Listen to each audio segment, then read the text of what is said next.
Bonjour à tous et bienvenue. Dans cette vidéo, nous allons voir le montage de la manche bouffante. Alors, la manche bouffante, c'est une manche qui a pas mal d'ampleur. Vous voyez, elle est assez large. Et notamment, elle a des fronces au niveau de la tête de manche. Donc la première étape, déjà, c'est de poser les choses à plat. Parce que c'est vite fait de coudre une manche dans l'autre sens, dans le mauvais sens.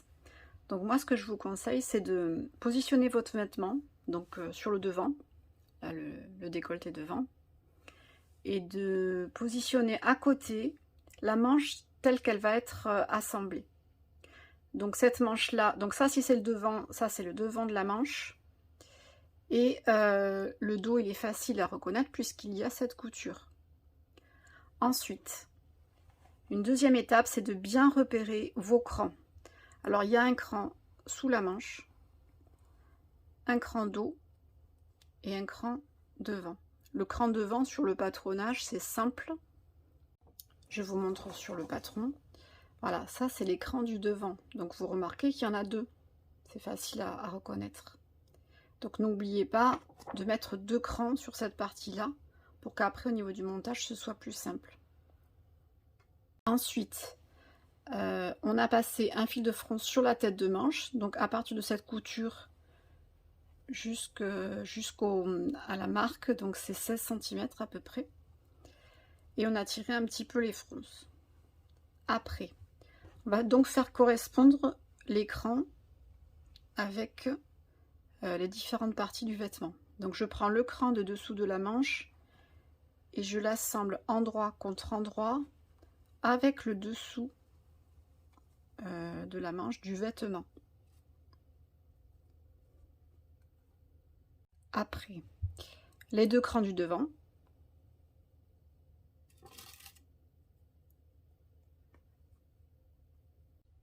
Le cran de la tête de manche qu'on fait correspondre à la couture d'épaule, donc toujours endroit contre endroit.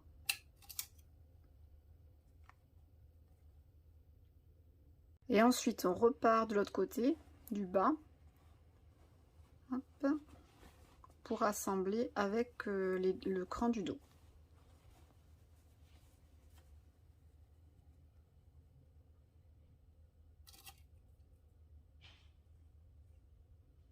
Après, pour que ce soit plus facile à répartir, je prends la manche à l'intérieur. Voilà, donc là on y voit plus clair. Donc l'écran de part et d'autre de la couture sous le bras. Et là, voilà, je retourne comme ça. On répartit la partie des fronces et la partie restante avant l'autre cran.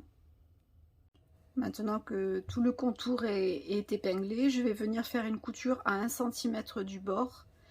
Et cette couture, je vais la faire comme ça, côté fronce, parce que j'ai besoin quand même de contrôler que les fronces ne remontent pas au niveau de la couture et que ça fasse des plis. Voilà, quand je pique, je veille à ce que les plis restent bien vers le bas, comme ça. Donc je les maintiens avec cette main gauche et je guide avec la main droite. Voilà, j'ai piqué tout le contour de mon emmanchure et j'ai aussi surjeté tout l'extérieur.